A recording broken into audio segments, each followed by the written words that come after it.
Pam Bondi walked into the courtroom with her head held high, her heels clicking softly against the polished floor. The room was filled with people, some there to support her, others curious about the case, and a few who simply wanted to see how things would unfold. She had been called to testify in a high-profile legal matter, one that had drawn significant attention from the media and the public alike. As she took her seat at the witness stand, she adjusted her suit jacket and glanced around the room. Her eyes met those of the judge, the lawyers, and the jurors, each face carrying its own mix of curiosity and seriousness. But what no one seemed to notice immediately was the small cross necklace resting gently on her chest, a symbol of faith she had worn for years. The atmosphere in the courtroom was tense but orderly. Lawyers shuffled papers, whispering quietly to their assistants while reporters scribbled notes in the back rows. Pam sat calmly, her hands folded neatly in her lap. She knew this day would be challenging. Testifying in such a prominent case meant every word she said would be scrutinized, every gesture analyzed. Still, she felt prepared. What she didn't expect, however, was the curveball that came moments after she was sworn in. As the questioning began, opposing counsel stood up and approached the podium. His tone was polite but firm as he addressed the court. "Ms. Bondi," he said, pausing briefly to ensure all eyes were on him, "I must ask you to remove your cross necklace. It could potentially influence the jury's perception." The words hung in the air like a storm cloud, heavy and unexpected. For a moment, the entire room seemed to freeze. People exchanged glances, unsure of how Pam would react. Would she comply without hesitation? Would she argue? Or would she find another way to handle the situation? Pam blinked once, processing the request. She looked down at the delicate chain around her neck, then back up at the lawyer. Her mind raced with thoughts. This wasn't just any piece of jewelry. It was a gift from her grandmother, passed down through generations. It represented not only her faith, but also her family's history and values. More importantly, it reminded her of why she pursued justice in the first place, to help those who couldn't help themselves. Removing it now felt wrong, almost like being asked to strip away part of who she was. Taking a deep breath, Pam straightened her posture and spoke clearly, her voice steady despite the weight of the moment. "I understand your concern," she began, addressing both the lawyer and the judge. "But this cross is more than an accessory. It's a symbol of my beliefs, my upbringing, and my commitment to doing what's right. Asking me to remove it feels like asking me to deny a part of myself." Her words carried a quiet strength, drawing everyone's attention. Even the jurors leaned forward slightly, captivated by her response. The opposing lawyer hesitated, clearly unprepared for such a composed and heartfelt reply. He glanced toward the judge, perhaps hoping for guidance, but the judge remained silent, allowing Pam to continue. Sensing the opportunity to explain further, Pam went on. "This case isn't about religion or personal symbols," she said, her voice gaining confidence. "It's about truth and fairness. If I were to take off this necklace, it wouldn't change the facts of the case or the integrity of my testimony. But keeping it on reminds me, and hopefully others, that we bring our whole selves to everything we do, especially when seeking justice." Her statement resonated deeply with many in the room. Some nodded subtly in agreement, while others exchanged knowing looks. A woman sitting near the front dabbed at her eyes with a tissue, visibly moved by Pam's words. Even the opposing counsel seemed momentarily taken aback, though he quickly regained his composure. The tension in the room shifted. What had started as a contentious request had turned into a powerful moment of reflection.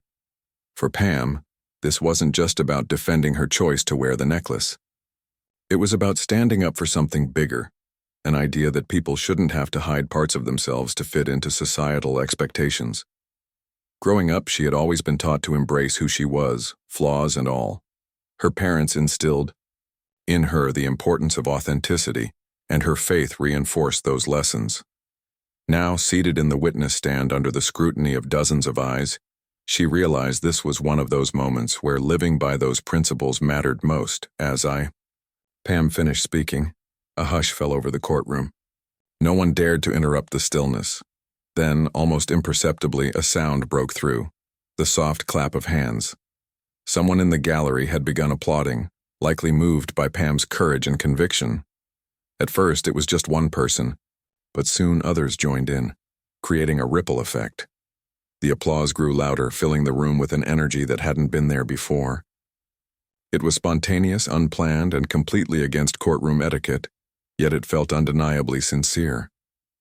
The judge rapped his gavel sharply, calling for order. "Please refrain from making noise in the courtroom," he instructed sternly, though his expression betrayed a flicker of admiration for Pam's poise. Slowly, the clapping subsided, and the room returned to its earlier state of quiet anticipation. But the impact of what had just happened lingered in the air. Pam sat quietly, her cheeks flushed, but her demeanor unchanged. She hadn't sought applause or recognition, but the reaction served as a reminder that standing up for one's beliefs often inspires others to do the same. Outside the courtroom, news of the incident spread quickly. Reporters stationed nearby eagerly recounted details to their colleagues, eager to break the story. Social media platforms lit up with reactions, ranging from praise for Pam's boldness to criticism of the inappropriate applause. Regardless of where people stood, one thing was certain: Pam Bondi's decision to keep her cross necklace on, and her eloquent explanation of why, had become a defining moment of the trial. Little did she know, this was only the beginning of a much larger conversation about faith, identity, and the role of personal expression in professional settings. As the courtroom settled back into its usual rhythm, Pam Bondi continued her testimony with a renewed sense of purpose. The earlier incident had shifted something in the room, a subtle but undeniable change in the atmosphere.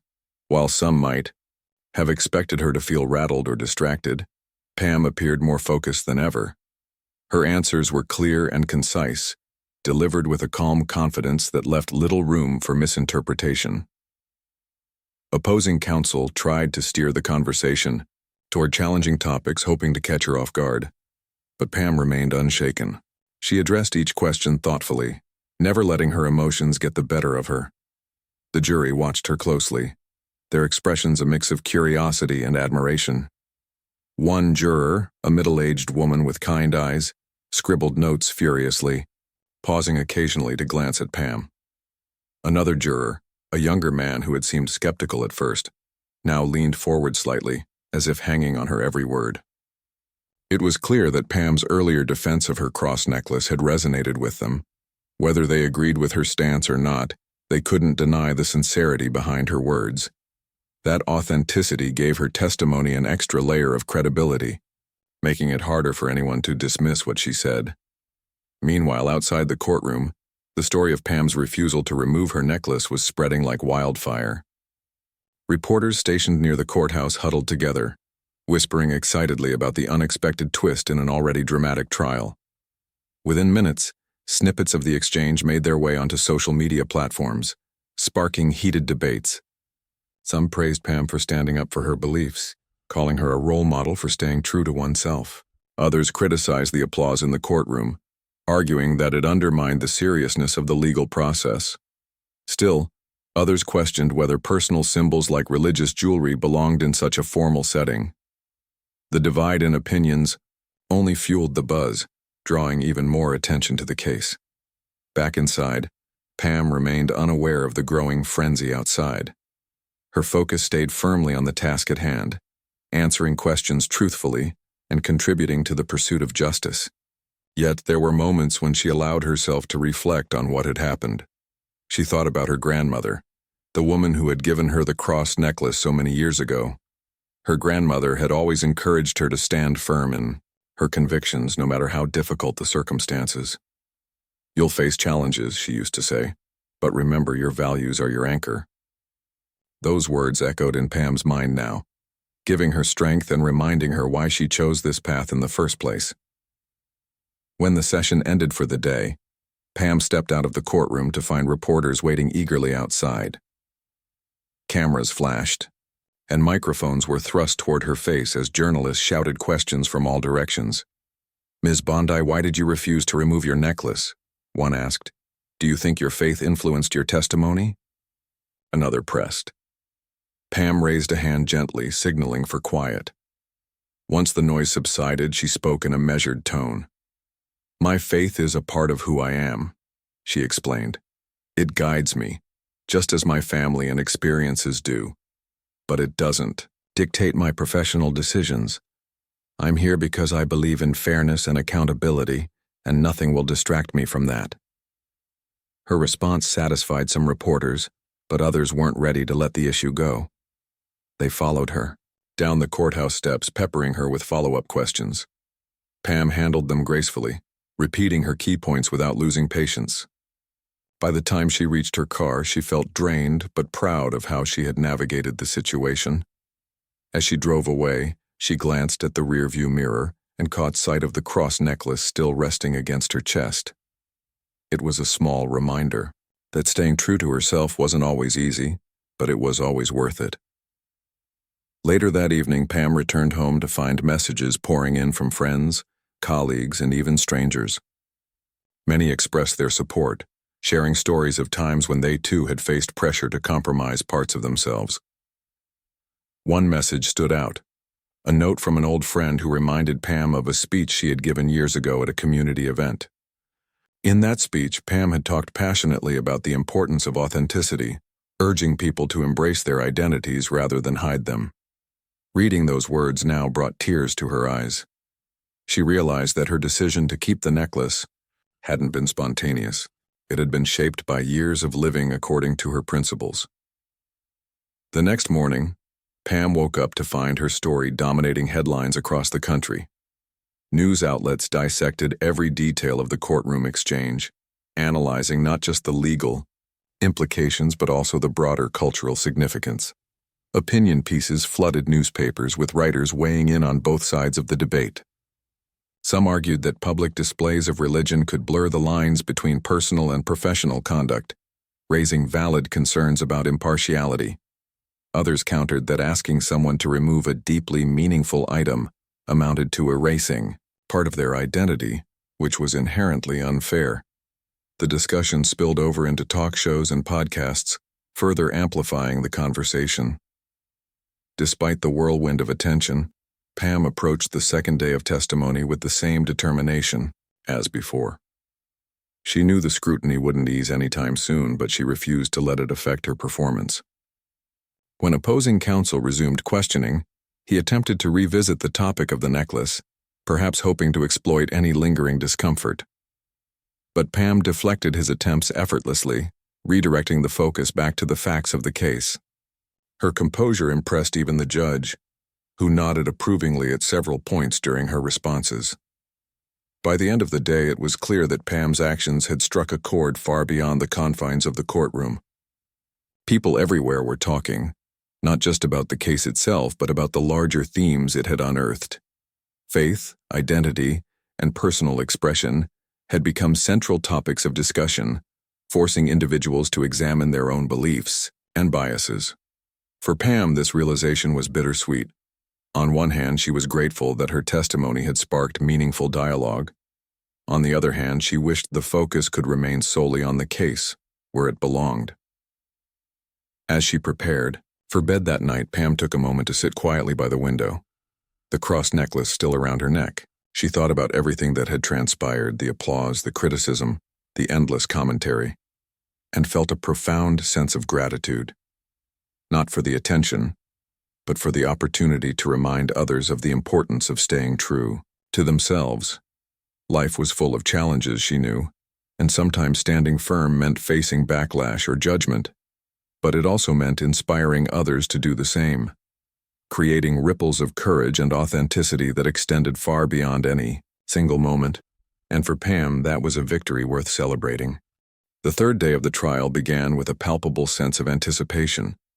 Pam Bondi entered the courtroom, her presence as composed and confident as ever. The previous days had been emotionally charged, but she carried herself with the same quiet determination that had defined her from the start. Reporters still lingered outside, eager to catch any new developments, while inside, the room buzzed with whispers about what might unfold next. Despite the growing attention on her actions, Pam remained focused. She knew the real work lay in the details of the case, not in the drama surrounding it. As the session got underway, opposing counsel seemed more cautious in their approach. They avoided directly revisiting the topic of the cross necklace, perhaps realizing it had already sparked enough controversy. Instead, they concentrated on probing other areas of Pam's testimony, hoping to find inconsistencies or weaknesses. But Pam was ready for them. Her answers were precise and thoughtful, leaving little room for misinterpretation. When asked about specific evidence or events related to the case, she provided clear explanations, often referencing documents or prior statements to support her points. The jurors listened intently, their expressions revealing a mix of respect and curiosity. Despite her calm demeanor, Pam couldn't help but notice subtle shifts in the way people interacted with her. Some court staff greeted her with warmer smiles than before, while others gave her knowing nods as if silently acknowledging the courage it took to stand by her beliefs. Even the judge, who maintained his impartial stance throughout, occasionally glanced at her with an almost imperceptible look of approval. These small gestures mattered to Pam.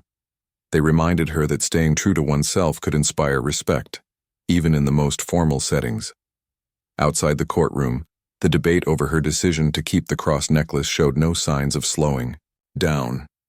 Social media platforms were flooded with posts dissecting every angle of the story. Supporters hailed her as a symbol of resilience, sharing memes and quotes celebrating her bravery. Critics, however, argued that allowing personal symbols in such a high-stakes environment set a dangerous precedent. "What's next?" one commenter wrote. "Will witnesses bring statues, flags, or other items tied to their identities? Where do we draw the line?" Others countered this argument, pointing out that asking someone to remove something as deeply meaningful as a religious symbol felt like erasing part of who they were. Amidst the noise, Pam received messages from unexpected sources. A teacher emailed her saying she planned to use the incident as a lesson for her students about standing up for one's values. A soldier stationed overseas sent a heartfelt note, thanking her for reminding him of the importance of faith and integrity during tough times. Even strangers reached out, sharing stories of how her words had encouraged them to embrace their own beliefs without fear of judgment. Each message reinforced Pam's conviction that moments like these, though challenging, could have a lasting impact. Back in the courtroom, Pam found herself reflecting on the broader implications of the situation. She realized that the issue wasn't just about her or her necklace. It was about the larger conversation society needed to have. How could individuals balance personal expression with professional responsibilities? Was it possible to honor diversity without compromising fairness? These questions weighed heavily on her mind, not because she doubted her choices, but because she understood the complexity of the world around her. She believed there was room for both, room for people to be authentic while maintaining respect for others' perspectives. During a brief recess, Pam stepped outside to get some fresh air. The reporters were still there, though fewer now, as many had moved on to cover other aspects of the trial. One young journalist approached her cautiously, holding a notebook and pen. "Ms. Bondi," he began hesitantly, "do you think this whole thing has overshadowed the actual case?" His question caught her off guard, not because it was unfair, but because it was valid. After a pause, she nodded slightly. "I understand why people are talking about it," she admitted, "but my focus is, and always will be, on doing what's right for this case. If anything, I hope this sparks conversations that lead to greater understanding." Her response resonated with the young reporter, who thanked her sincerely before walking away. Pam stood there for a moment, watching the sunlight filter through the trees nearby. She thought about how life often presented opportunities to grow, not just personally but collectively. This trial had become one of those moments, forcing people to confront uncomfortable truths and reconsider long-held assumptions. While she hadn't sought to be at the center of such a debate, she recognized the responsibility that came with it. When the session resumed, Pam returned to the witness stand with renewed energy. Opposing counsel continued their line of questioning, but Pam noticed a shift in their tone. They seemed less aggressive, almost as if they too had been affected. by the discussion swirling around the case. At one point, they asked her about her motivations for pursuing justice in the first place. Pam smiled faintly before answering. "I believe everyone deserves a fair chance," she said. "No matter who you are, where you come from, or what you believe in, justice should be blind to those differences. That's what drives me, to make sure fairness prevails." Her words struck a chord with the jurors, several of whom exchanged glances. One older man nodded slowly as if agreeing with her sentiment. Another juror, a young woman with sharp features, jotted something down in her notes, her brow furrowed in concentration. Pam felt a flicker of hope, not because she sought validation, but because she wanted the jury to see the humanity behind the facts. Justice wasn't just about laws and procedures. It was about people and their stories. As the day drew to a close, Pam packed up her things and prepared to leave. Before stepping out, she glanced back at the courtroom, taking in its solemnity one last time. It was a place where lives intersected, where decisions shaped futures, and where truth sought to rise above all else. She felt grateful for the opportunity to play a role in that process, no matter how challenging it had been. Outside, the reporters had thinned out significantly, signaling that public interest was beginning to wane. Still, Pam knew the ripple effects of her actions would linger far beyond the trial itself. Later that evening, Pam sat alone in her living room, the glow of the television casting soft shadows across the walls. News anchors continued to discuss the case, blending updates on legal proceedings with commentary on the cultural debates it had ignited. Pam muted the sound, preferring the quiet. She held the cross necklace in her hand, feeling its weight and tracing its edges with her fingers. It wasn't just a piece of jewelry. It was a reminder of who she was, where she came from, and what she stood for. In that moment, she felt a deep sense of peace, knowing she had stayed true to herself despite the challenges. The following morning, Pam woke up refreshed and ready to face whatever came next. She knew the trial was far from over, and difficult days likely lay ahead. But she also knew she had the strength to navigate them. Every experience, good or bad, was shaping her into a stronger, wiser version of herself. And perhaps in some small way, it was doing the same for others too. The fourth day of the trial began with a different kind of energy. Pam Bondi entered the courtroom, her steps steady and deliberate. She had spent the previous evening reflecting on everything that had happened so far, the questions, the debates, the applause, and the criticism. Each moment had taught her something new, not just about the case but also about herself. As she took her seat at the witness stand, she felt a renewed sense of purpose. This wasn't just about testifying anymore. It was about showing people what it meant to stay true to your values, even when others tried to challenge them. Opposing counsel seemed determined to shift gears that morning. They avoided revisiting the topic of the cross necklace entirely, perhaps realizing it had already been discussed enough. Instead, they focused on technical aspects of the case, dates, documents, and specific legal procedures. For hours, Pam answered their questions methodically, never letting frustration seep into her tone. When asked about timelines or evidence, she responded with clarity, often referring back to official records to support her answers. Her calm professionalism earned nods of approval from some jurors, who scribbled notes furiously as she spoke. Despite the barrage of technical questions, Pam remained aware of the bigger picture. She knew the jury wasn't just evaluating facts, they were assessing her character too. Every word she said mattered, not just for its accuracy but also for how it shaped their perception of her integrity. At one point, opposing counsel asked her about a minor discrepancy in a document. Pam acknowledged the error openly, explaining how it had occurred, and emphasizing that it didn't alter the overall truth of the matter. Her honesty impressed even the judge, who raised an eyebrow slightly before moving on to the next question. Outside the courtroom, the media frenzy surrounding Pam's refusal to remove her cross necklace had evolved into a broader cultural conversation. Talk shows invited experts to discuss workplace diversity and religious expression. Bloggers wrote essays exploring the balance between personal identity and professional neutrality.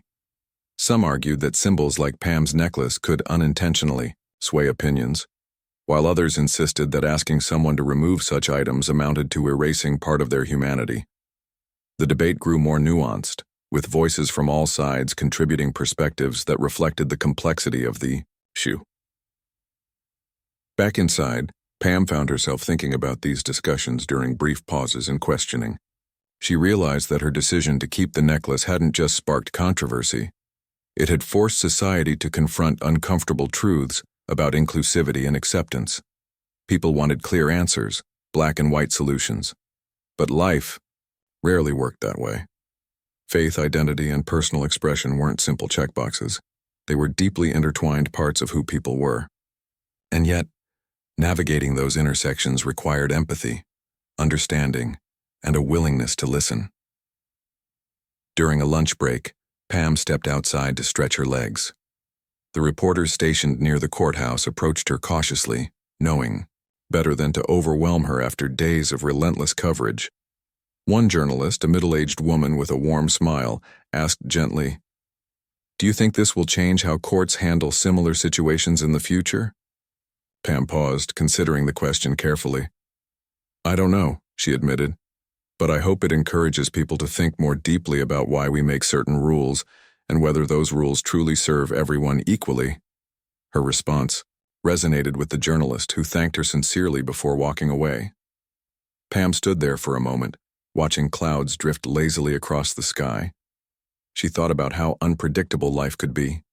Just a few days ago, she had walked into this courtroom expecting to focus solely on the case. Now she was at the center of a national dialogue about faith, fairness, and freedom of expression. It was overwhelming at times, but it was also humbling. She knew her actions wouldn't solve every problem, but maybe they could plant seeds of change. When the session resumed, Pam returned to the witness stand with quiet determination. Opposing counsel continued their line of questioning, delving deeper into procedural details and legal precedents. Pam handled each query with precision, drawing on years of experience to provide thorough explanations. At one point, they asked her about a particularly complex regulation. Rather than rushing through her answer, Pam broke it down step by step, ensuring everyone understood the context. Her patience and expertise earned murmurs of appreciation from spectators seated in the gallery. As the afternoon wore on, Pam noticed subtle changes in the demeanor of the jurors. They seemed less guarded, now more engaged. One juror, a man in his 50s with salt and pepper hair, leaned forward with genuine interest whenever Pam spoke. Another, a young woman with glasses perched on her nose, nodded along as if connecting the dots in her mind. These small signs gave Pam hope, not because she sought their approval, but because she wanted them to see the truth behind the facts. Justice wasn't just about laws, it was about people and their stories. By the end of the day, Pam felt a mix of exhaustion and satisfaction. Testifying was mentally draining, especially under such intense scrutiny, but she was proud of how she had handled herself. Before leaving the courtroom, she glanced at the empty seats where reporters had gathered earlier. Fewer cameras flashed now, signaling that public attention was starting to wane. Still, she knew the ripple effects of her actions would linger, long after the trial ended. That evening, Pam sat by her kitchen table scrolling through messages on her phone. Friends and colleagues had sent words of encouragement, praising her poise and resilience. Strangers shared heartfelt stories of times when they too had faced pressure to compromise their beliefs. One message stood out, a note from a teenage Mao girl who wrote, "You inspired me to wear my hijab proudly even when people stare." Reading those words brought tears to Pam's eyes. She hadn't sought to be a role model, but hearing that she had made a difference reminded her why staying true to oneself mattered. Later, as she prepared for bed, Pam stood in front of the mirror, studying her reflection. The cross necklace still hung around her neck, catching the soft glow of the bedside lamp. It wasn't just a piece of jewelry. It was a symbol of her journey, her faith, and her commitment to doing what was right. In that moment, she felt a deep sense of gratitude, not for the attention or applause, but for the opportunity to remind others of the power of authenticity. The next morning, Pam woke up early, sipping coffee as sunlight streamed through her window. She knew the trial was far from over and difficult days likely lay ahead. but she also knew she had the strength to face them. Every challenge, every moment of doubt or uncertainty was shaping her into a stronger, wiser version of herself. And perhaps, in some small way, it was doing the same for others too. As she dressed for the day, securing the cross necklace around her neck, she felt ready to walk into the courtroom once again, carrying not just her testimony but also her truth. The fifth day of the trial dawned with a sense of anticipation that felt different from the days before. Pam Bondi woke up early, her mind already racing with thoughts about what might unfold in the courtroom. The previous days had been emotionally taxing, but they had also taught her valuable lessons about resilience and authenticity. As she prepared for the day ahead, she reminded herself of why she was there, not for applause or recognition, but to contribute to the pursuit of justice. With that thought firmly in her mind, she stepped out of her house and made her way to the courthouse. When Pam entered the courtroom, she noticed a shift in the atmosphere. The tension that had filled the room earlier in the week seemed to have softened slightly. Reporters still lingered outside, though their numbers had dwindled. Inside, the jurors appeared more settled, their expressions less guarded than before. Opposing counsel approached the podium with papers in hand, ready to resume questioning. This time, however, their tone was noticeably calmer, almost as if they too had accepted the reality of Pam's steadfastness. They focused on technical details of the case, asking about procedures, timelines, and specific legal arguments. Pam answered each question with precision, her responses clear and concise. When asked about a particular document, she referenced its contents carefully, ensuring her explanations were accurate and easy to follow. Her confidence impressed even those who had initially doubted her. One juror, an older woman with kind eyes, smiled faintly after Pam clarified a complicated point. Another juror, a younger man who had seemed skeptical at first, now nodded along, as if finally understanding the bigger picture. These small moments of connection gave Pam hope that her testimony was resonating, not just as words, but as a reflection of her character. Outside the courtroom, the public discourse surrounding her refusal to remove the cross necklace continued to evolve. Social media platforms buzzed with new perspectives, some supportive and others critical. A popular podcast host dedicated an entire episode to discussing workplace diversity and religious expression, using Pam's story as a starting point. Listeners called in to share their own experiences, creating a mosaic of voices that highlighted both the challenges and triumphs of staying true to oneself. Meanwhile, opinion pieces in newspapers explored the legal implications of personal symbols in professional settings, raising questions about where to draw the line between individual rights and institutional rules. Back inside, Pam found herself reflecting on these discussions during brief pauses in questioning. She realized that her decision to keep the necklace hadn't just sparked debate, it had forced people to confront uncomfortable truths about inclusivity and fairness. Society often sought quick solutions to complex problems, but life rarely worked that way. Faith, identity, and personal expression weren't checkboxes to be ticked off. They were deeply intertwined parts of who people were. Navigating those intersections required empathy, understanding, and a willingness to listen. During a recess, Pam stepped outside to get some fresh air. The reporters stationed near the courthouse greeted her with polite nods, sensing that she preferred quiet over intrusive questions. One journalist, a young woman with a notebook tucked under her arm, approached cautiously. "Ms. Bondi," she began softly, "do you think this conversation will lead to real change?" Pam paused, considering the question carefully. "I don't know," she admitted. "Change is hard, and it doesn't happen overnight. But I hope this encourages people to think more deeply about why we make certain rules, and whether those rules truly serve everyone equally." Her response resonated with the journalist, who thanked her sincerely before walking away. Pam stood there for a moment, watching leaves swirl in the breeze. She thought about how unpredictable life could be. Just a few days ago, she had walked into this courtroom expecting to focus solely on the case. Now she was at the center of a national dialogue about faith, fairness, and freedom of expression. It was overwhelming at times, but it was also humbling. She knew her actions wouldn't solve every problem, but maybe they could plant seeds of change. When the session resumed, Pam returned to the witness stand with quiet determination. Opposing counsel continued their line of questioning, delving deeper into procedural details and legal precedents. Pam handled each query with patience, drawing on years of experience to provide thorough explanations.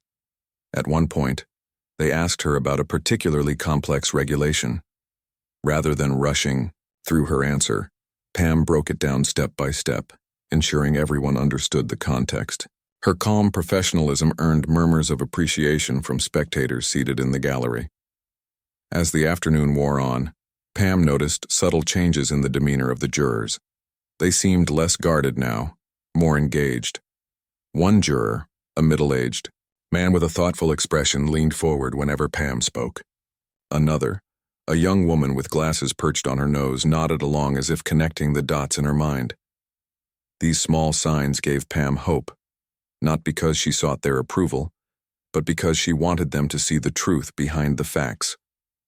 Justice wasn't just about laws, it was about people and their stories. By the end of the day, Pam felt a mix of exhaustion and satisfaction. Testifying was mentally draining, especially under such intense scrutiny, but she was proud of how she had handled herself.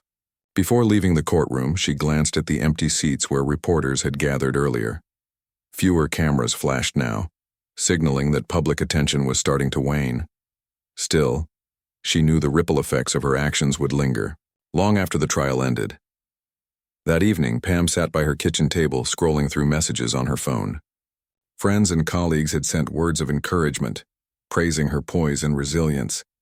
Strangers shared heartfelt stories of times when they too had faced pressure to compromise their beliefs. One message stood out, a note from a teenage girl who wrote, "You inspired me to wear my hijab proudly even when people stare." Reading those words brought tears to Pam's eyes. She hadn't sought to be a role model, but hearing that she had made a difference reminded her why staying true to oneself mattered. Later, as she prepared for bed, Pam stood in front of the mirror, studying her reflection. The cross necklace still hung around her neck, catching the soft glow of the bedside lamp. It wasn't just a piece of jewelry. It was a symbol of her journey, her faith, and her commitment to doing what was right. In that moment, she felt a deep sense of gratitude, not for the attention or applause, but for the opportunity to remind others of the power of authenticity. The next morning, Pam woke up early, sipping coffee as sunlight streamed through her window. She knew the trial was far from over and difficult days likely lay ahead. But she also knew she had the strength to face them. Every challenge, every moment of doubt or uncertainty, was shaping her into a stronger, wiser version of herself. And perhaps in some small way it was doing the same for others too. As she dressed for the day, securing the cross necklace around her neck, she felt ready to walk into the courtroom once again, carrying not just her testimony but also her truth. The sixth day of the trial arrived with a quiet sense of finality in the air. Pam Bondi woke up knowing this could be one of the last times she would step into the courtroom as a witness. The days had been long, filled with intense questioning, emotional reflection, and moments that tested her resolve. Yet through it all, she had remained steadfast, not just in her testimony but also in her commitment to staying true to herself. As she prepared for the day ahead, she took a few extra minutes to sit by the window, watching the sun rise. It was a reminder that even after the darkest nights, light always returned. When Pam entered the courtroom, she noticed an almost palpable shift in energy. The reporters outside were fewer now, their cameras packed away as interest began to fade. Inside, the jurors seemed more relaxed, their earlier skepticism softened by days of thoughtful testimony. Opposing counsel approached the podium with a calm demeanor, signaling that they too were nearing the end of their questions. They focused on tying up loose ends, revisiting key points from earlier testimonies and ensuring no stone was left unturned. Pam answered each question with the same clarity and composure she had shown throughout the trial. When asked about discrepancies in certain documents, she explained them patiently, emphasizing the importance of context over isolated details. Her responses were measured, never defensive, and always aimed at uncovering the truth rather than winning arguments. One juror, a middle-aged man who had initially appeared disinterested, now leaned forward slightly, his pen moving steadily across his notepad. Another juror, a young woman with glasses, nodded along as if finally piecing together the puzzle Pam had been presenting. Outside the courtroom, the public conversation sparked by Pam's refusal to remove her cross necklace continued to ripple outward. Social media threads buzzed with reflections from people who had followed the case closely. Some shared stories of how Pam's courage had inspired them to embrace their own beliefs without fear of judgment. Others debated the broader implications of personal expression in professional settings, questioning whether society was ready to truly honor diversity without compromising fairness. Even late-night talk show hosts joked about the incident, using humor to highlight the absurdity of asking someone to strip away part of their identity. Back inside, Pam found herself reflecting on these discussions during brief pauses in questioning.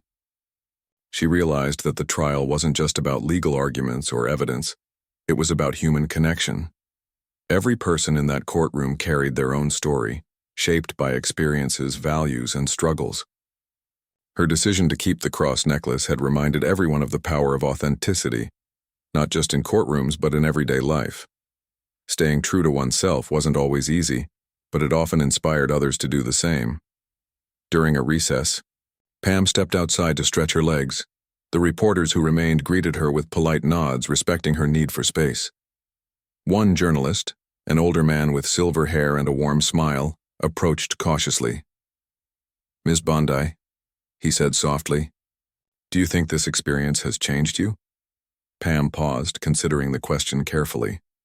"Yes," she admitted. "It's reminded me of why I do what I do, to fight for fairness and accountability. But it's also shown me how important it is to stay true to yourself, even when others try to make you doubt." His response was simple: "Thank you." He didn't press further, sensing that Pam had already given so much of herself to this process.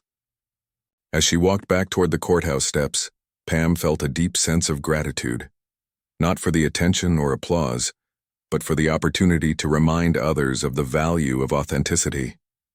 Life was full of challenges, but those challenges often brought unexpected blessings, like inspiring someone else to find their voice. When the session resumed, opposing counsel wrapped up their line of questioning, leaving Pam with a final opportunity to address any lingering doubts. They asked her directly, "Do you believe your faith influenced your testimony today?" Pam smiled faintly before responding. "My faith guides me every day," she said. "But my testimony isn't about faith. It's about truth. And truth belongs to everyone, regardless of belief or background." Her words resonated deeply, drawing subtle nods from several jurors and even a brief glance of approval from the judge. As the day drew to a close, Pam felt a mix of relief and satisfaction. Testifying had been mentally and emotionally exhausting, but she knew she had done her best to honor both the case and her values. Before leaving the courtroom, she glanced around one last time, taking in the solemnity of the space. It was a place where lives intersected, where decisions shaped futures, and where truth sought to rise above all else. She felt grateful for the opportunity to play a role in that process, no matter how challenging it had been.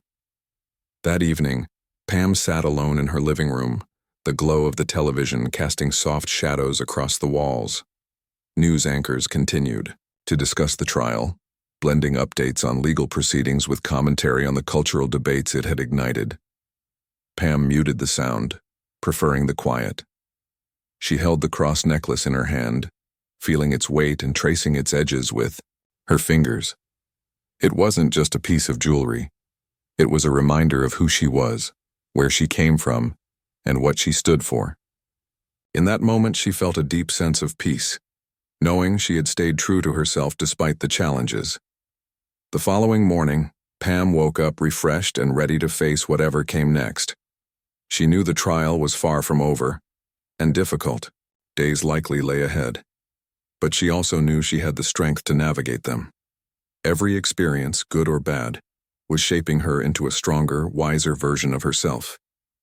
And perhaps in some small way, it was doing the same for others too. As she dressed for the day, securing the cross necklace around her neck, she felt ready to walk into the courtroom once again, carrying not just her testimony but also her truth. Later that week, the trial concluded and the jury began deliberations. Pam waited anxiously for the verdict, knowing that justice wasn't always guaranteed, but she trusted the process. When the decision was finally announced, it reflected a careful consideration of the facts, a testament to the hard work of everyone involved. While the outcome mattered, Pam realized that the journey had been just as important. It had forced her and countless others to confront uncomfortable truths, embrace vulnerability, and celebrate authenticity. In the weeks that followed, Pam returned to her daily routine, though the world around her had changed. Strangers stopped her in grocery stores to thank her for standing firm in her beliefs. Friends sent messages sharing how her actions had inspired them to be braver in their own lives. Even critics softened their tone, acknowledging the complexity of the issues at hand. Pam accepted these reactions with humility, knowing that moments like these weren't about seeking validation. They were about reminding people of the power of staying true to themselves. One evening, as Pam sat by her window watching the sunset, she thought about everything that had transpired. The trial had been a defining moment in her life, not because of the attention it brought, but because of the lessons it taught her. Life was unpredictable, messy, and often unfair, but it was also beautiful in its imperfections. By embracing her values and refusing to compromise who she was, Pam had reminded others, and herself, that authenticity was a gift worth fighting for. And as the sky turned shades of orange and pink, she smiled, knowing she had made a difference, however small, in a world that desperately needed more truth and courage.